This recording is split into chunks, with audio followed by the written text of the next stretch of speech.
La palabra que te quiero compartir hoy está en Esdras capítulo 8, versículos 22 y 23. Dice: porque tuve vergüenza de pedir al rey tropa y gente de a caballo que nos defendiesen del enemigo en el camino, porque habíamos hablado al rey diciendo: la mano de nuestro Dios es para bien sobre todos los que le buscan, mas su poder y su furor contra todos los que le abandonan. Ayunamos pues y pedimos a nuestro Dios sobre todo eso, y él nos fue propicio. Vamos a leértelo en otra versión que es un poquito más actual, que dice: me apenaba pedirle al rey Artajerjes que nos diera soldados y jinetes para que nos protegieran de los enemigos durante todo el viaje. La razón por la que me apenaba pedirle eso era porque le habíamos dicho: nuestro Dios está con todos los que confían en él y se enoja con quienes se alejan de su lado. Así que ayunamos y oramos a nuestro Dios por nuestro viaje, y él respondió a nuestras oraciones. Señor, esta es tu palabra, bendice en nuestros corazones, que se grabe en nuestra mente y que podamos ponerla a prueba. En el nombre de Jesús, amén. Muchas veces nosotros como cristianos nos pasamos la vida entera hablando de nuestro Dios. Nos pasamos la vida entera diciendo: Dios sana, Dios prospera, Dios bendice. Y hablamos tanto y tan bien de nuestro Dios, pero cuando llega el momento difícil, entonces flaquean nuestras fuerzas. Entonces, como dicen por ahí, se nos aflojan las piernas. Este hombre, Esdras, se encontraba en una situación más o menos similar. Él tenía que emprender un viaje, y usted sabe que los viajes en ese entonces no eran como los viajes de ahora. Ahora yo quiero ir a La Habana, que queda a 700 y tantos kilómetros. Voy para la terminal, reservo un pasaje, me monto en una guagua y me llevan hasta La Habana. Y en esa guagua yo estoy protegido del sereno, estoy protegido de la lluvia, estoy protegido del sol. Y en unas 14 horas, a buen tiempo, estoy en La Habana. O sea, un viaje largo lo hago fácilmente y cómodamente, pero sin embargo en estos tiempos era mucho más difícil, porque en estos tiempos no existía ningún vehículo que pudiera transportarlo de una ciudad a otra. Y más o menos, tirando un aproximado, desde donde él estaba hasta Jerusalén había más de 500 kilómetros. Y ese recorrido había que hacerlo a pie o a caballo. Entonces, corrían peligro de ladrones, porque en el camino habían bandidos que atacaban a las personas. Corría riesgo por la noche, el sereno, la lluvia. Y no era un viaje fácil, era un viaje largo, porque ya te decía, en una guagua recorrer 500 kilómetros, eso en unas horas se hace, pero a caballo no es lo mismo. Suponiendo que él fuera a caballo, me imagino que él fue a caballo. Entonces, pongamos que él se echó más de una semana en el viaje, y él estaba preocupado por ese viaje, porque ya el rey le había dado permiso, pero él dijo: pero espérate, hay un problema. Si yo ahora, después de haberle hablado tanto al rey, después de haber dicho tantas veces que mi Dios es poderoso, que mi Dios cuida, que mi Dios protege, y yo voy y le pido soldados y le pido gente para que me cuiden en este viaje, ¿con qué cara yo le voy a seguir hablando al rey de la grandeza de mi Dios? Por eso es que dice: tuve vergüenza de pedir al rey tropa y gente a caballo que nos defendiese del enemigo en el camino. O sea, él por un momento dijo: oh, este viaje no va a ser fácil, va a haber bandidos en el camino, va a haber enemigos en el camino que pueden hacerme daño, pero ¿con qué cara yo le digo ahora al rey que me dé tropa y gente a caballo, si yo al rey le he hablado tantas veces de la grandeza de mi Dios? Y muchas veces nosotros actuamos contrario a como él está actuando, porque llega el momento difícil y se nos olvida todo lo que hemos hablado de nuestro Dios.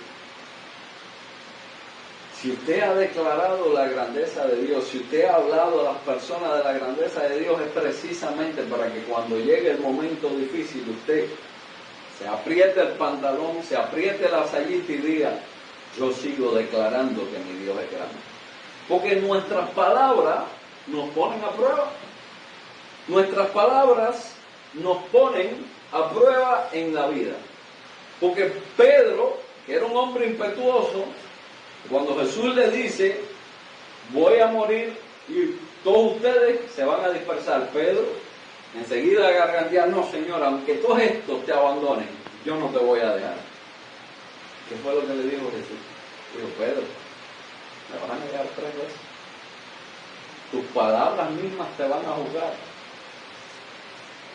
Yo como predicador la tengo bien difícil, porque con todo lo que yo he predicado aquí, con todas las veces que yo he hablado que hay que tener fe, que hay que levantarse en Dios, que hay que obedecer, que hay que leer la Biblia, a mí me toca ponerme los pantalones y cumplir con lo que yo te digo, porque si no, ¿dónde está mi moral como cristiano? ¿Dónde está mi moral como predicador? Que me he parado tanto en el púlpito y he predicado y he dicho, tú tienes que confiar en Dios, y te he hablado tanto de la grandeza de Dios. Entonces después, cuando viene el problema a mi vida, entonces se me van a aflojar las piernas, ¿no? Ahí es cuando hay que apretarse los pantalones y decir, mi Dios puede. Y debería darnos vergüenza que en el momento difícil nosotros nos pongamos a la par del mundo y nos quejemos igualito que se queja el impío, y nos amarguemos igual que se amarga el impío, y actuemos igual que actúa el que no conoce a Dios. Porque se supone que el cristiano está puesto para marcar una diferencia. Se supone que el cristiano en medio de la crisis es cuando tiene que levantarse y decir, no te preocupes, Dios es grande. Porque en Samaria había una crisis. Tenían sitiada la ciudad y la gente se estaba muriendo de hambre. Y entonces el rey se enoja porque dice, espérate, que Dios me castigue duramente si hoy yo no mato a Eliseo. Porque con lo que había hablado Eliseo de la grandeza de Dios, con lo que Eliseo había hecho y profetizado, y que ahora ellos estuvieran pasando por esa crisis, el rey dijo, el Dios ese del que me habla Eliseo, no sirve, no veo esa grandeza. Y cuando van a ver a Eliseo, ¿tú crees que Eliseo le dijo, no Señor, no, mira, majestad, es que ten misericordia de mí? ¿Tú crees que a Eliseo le temblaron las piernas? No. En medio de esa crisis, Eliseo estaba quieto y tranquilo, y cuando el rey viene, le dice, mañana a esta misma hora, tú vas a ver quién es Dios. Porque mañana a esta misma hora aquí va a abundar la comida. Mañana a esta misma hora aquí no va a faltar de nada. Así es como tiene que comportarse el hombre de Dios en medio de la crisis. Creer en Dios y decir, sí, hay una crisis, hay un problema, hay algo que es una realidad, pero mi Dios está al control. Mi Dios está al control y tú estar confiado. Como te decía, debería darte vergüenza que te pongas en el mismo lugar que el que está allá afuera quejándose, porque el que está allá afuera no tiene a Cristo. Dice la Biblia, el gozo del Señor es mi fortaleza. Entonces, si yo tengo a Dios, yo tengo que estar gozoso, yo tengo que estar regocijándome. Porque aunque no esté viendo ahora mismo la provisión, aunque ahora mismo no esté viendo la abundancia, yo tengo que saber que mi Dios me sostiene, tengo que saber que mi Dios no me va a desamparar. Eliseo estaba confiado en medio del problema y Eliseo también estaba en la ciudad. No es que Eliseo estaba hablándole a la gente de Samaria desde otro país, no fue que le escribió una carta.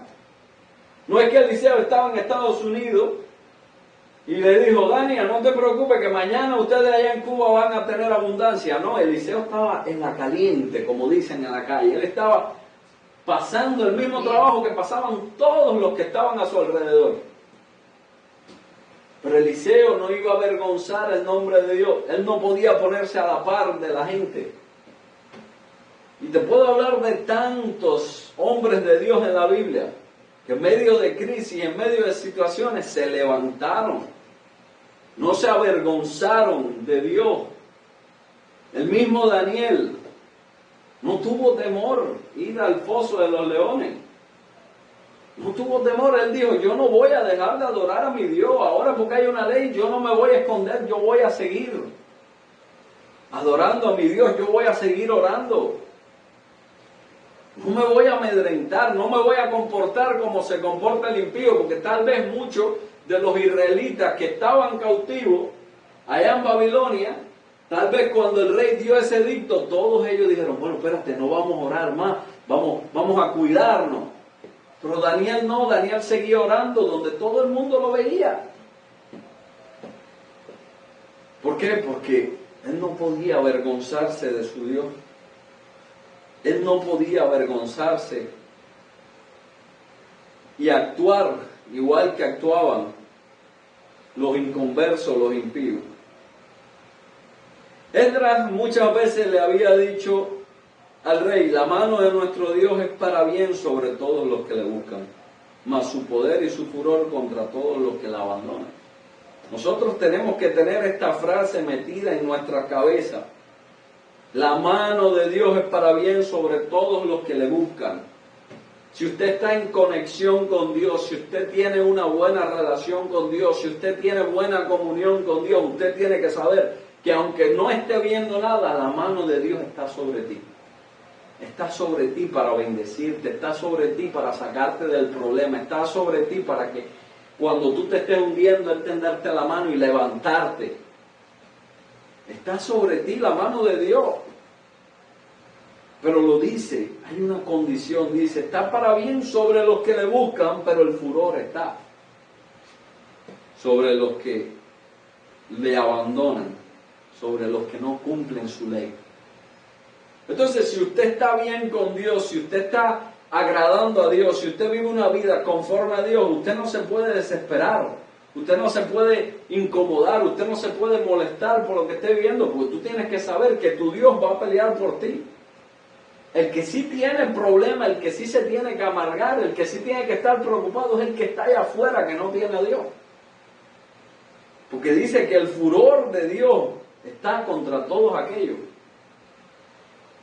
Pero si usted tiene a Dios en su corazón, si usted vive una vida íntegra, usted tiene que estar confiado y confiada. Tienes que estar quieto en medio de estas circunstancias. Y no sé si te has percatado, pero desde hace un tiempo para acá, todas las prédicas llevan el mismo hilo. Llevan el mismo hilo para que entiendas que no es que soy yo hablando, sino que Dios quiere que en medio de esta situación, en medio de este problema que está atravesando nuestra nación, estemos quietos, estemos confiados en Él, estemos tranquilos, porque muchos cristianos se desesperan. Muchos cristianos tú los ves que incluso hasta predicadores y se paran, y tiran, y Dios y la fe y no sé qué, pero cuando les llega el momento difícil a ellos, ahí mismo reniegan de Dios. Ahí mismo. Y entonces no demuestran lo que dicen. La mano de Dios está sobre nosotros para bendecirnos. Pero cuando llega el momento difícil, no, ya la mano de Dios no está sobre nosotros. Entonces, no, la mano de Dios está sobre nosotros para bendición. Esté atravesando un momento bueno o esté atravesando un momento malo. Dios está ahí para nosotros en todo momento y tenemos que tener eso claro. No podemos actuar como actúa el mundo. Tenemos que comportarnos como cristianos genuinos que agradan a Dios, no importa cuál sea la situación. Y el mejor ejemplo para esto es el ejemplo de Job. Mientras estaba bien, mientras tenía abundancia, mientras tenía bienes, se comportaba como un cristiano, vivía en integridad, que el mismo Dios dijo, mira, varón perfecto.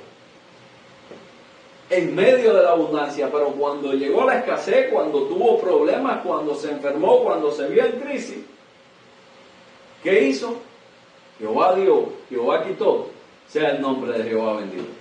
En ningún momento a Job se le salió una mala palabra, en ningún momento a Job se le salió algo feo contra Dios.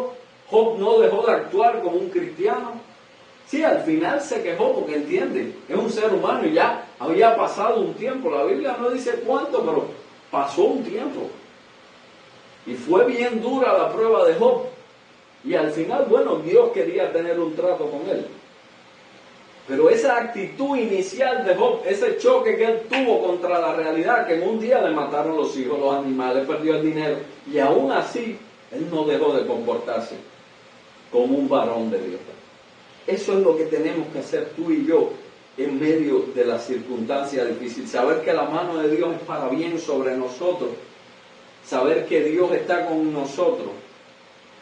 Y cuando necesitemos algo, cuando queramos algo, lejos de ir a ver al vecino, lejos de ir a ver Dice, ayunamos pues y pedimos a nuestro Dios sobre esto.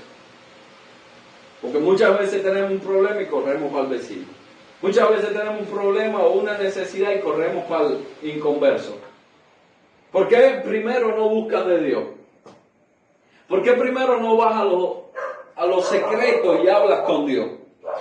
Porque esto fue lo que hizo Esdras. Dice, a mí me da vergüenza que ahora yo vaya a pedirle al rey y él me diga, bueno, ¿y tu Dios dónde queda? Y muchas veces nosotros hacemos igual. Vamos a donde está el impío a pedirle, y lo que no sabemos es que después ese mismo está hablando de ti y dice, bueno, y tanto que habla de Dios, pero mira, que el inconverso no sepa tu necesidad, que el inconverso no sepa tu problema. Exalta a Dios con tus acciones, aún en medio de circunstancias difíciles. Aún en medio del problema, exalta a Dios, glorifica a Dios. Cuando tengas una necesidad, no corras, ay mi hermano, necesito que me ayude. No, tírate de rodillas y clama primero, como dice, ayunamos. Ayunamos, métete en ayuno, métete en vigilia, métete en oración, busca de Dios. Él va a responder. Y el versículo termina diciendo, ayunamos pues y pedimos a nuestro Dios sobre esto, y Él nos fue propicio. Él nos fue propicio. Dios contestó nuestra oración. Dios contestó la oración. Entonces, esto no se trata de que no atravesemos problemas. Jesús dijo, y esta frase te la he repetido miles de veces, pero Jesús nos habló claro. Él dijo, en el mundo tendréis aflicción, pero confiad, yo he vencido al mundo. Jesús habló claro. Jesús dijo, vas a pasar por necesidades, pero confía en Dios, cree en Dios, busca de Dios. Si tienes un problema, ve a Dios primero. Tírate de rodillas, ora y dile, Señor, mira esta situación. Y la solución va a llegar por donde menos tú te la esperas. Pero no vas a avergonzar el nombre de Dios. No vas a hacer que el que esté allá afuera diga, Dani es cristiana, pero si Dani, yo cada vez que se le va la corriente la veo peleando y quejándose y hablando. Y cuando tiene una necesidad, corre para casa del vecino, ay, regálame un poquito de azúcar, y nada más pide y pide y pide. Porque hay gente que son así. Y entonces lo que hacen es desprestigiarlo y después dicen, bueno, ¿y cuál es el Dios que ellos predican? Que dice que Dios prospera y que Dios bendice. Debería darnos vergüenza. Debería darnos vergüenza. Hablar tanto de nuestro Dios, hablar tanto de la grandeza de nuestro Dios, y que al final nosotros seamos los primeros que cuando pasamos por una crisis olvidamos de Dios. No, cuando venga un problema a tu vida, y no te digo que tú no te deprimas, no te digo que tú no te entristezcas, somos seres humanos, estamos sujetos a un cuerpo, y en un momento determinado, hasta el profeta Elías en un momento determinado se sintió tan mal que le dijo a Dios, Señor, ya basta, quítame la vida, ya, yo no puedo seguir, mira esto cómo está. Pero Elías no fue a quejarse con el rey, Elías no fue a quejarse con los sacerdotes, Elías no fue a quejarse con un amigo. Elías dijo, yo voy a ir al monte de Jehová, yo voy a ir a buscar de Dios, voy a ir a quejarme con él. Y fue con Dios que se quejó. ¿Y qué fue lo que le dijo Dios a Elías? Levántate, porque largo camino te resta. Come y bebe, porque largo camino te resta.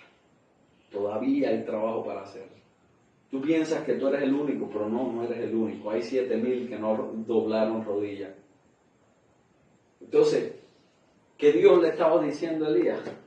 Dios le estaba diciendo, no te aflijas por este momento de crisis.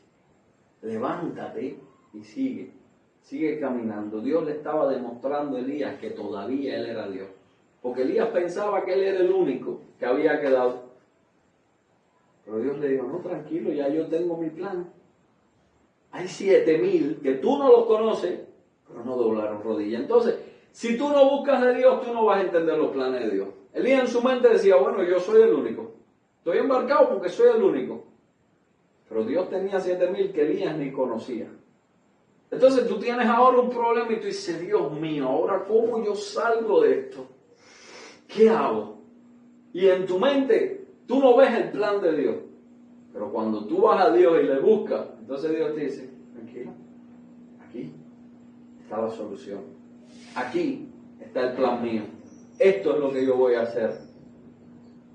Pero tenemos que buscar de Dios. La Biblia dice, clama a mí y yo te responderé y te mostraré cosas ocultas que tú no conoces.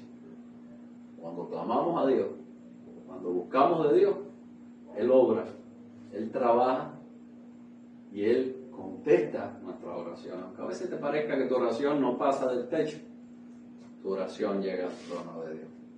Entonces, para resumir y para terminar, decirte que debe darte vergüenza que el impío le parezca que tu Dios no tiene poder por tus actitudes en medio de la crisis. Que cuando venga una crisis a tu vida, tú no te comportes como se comporta el inconverso.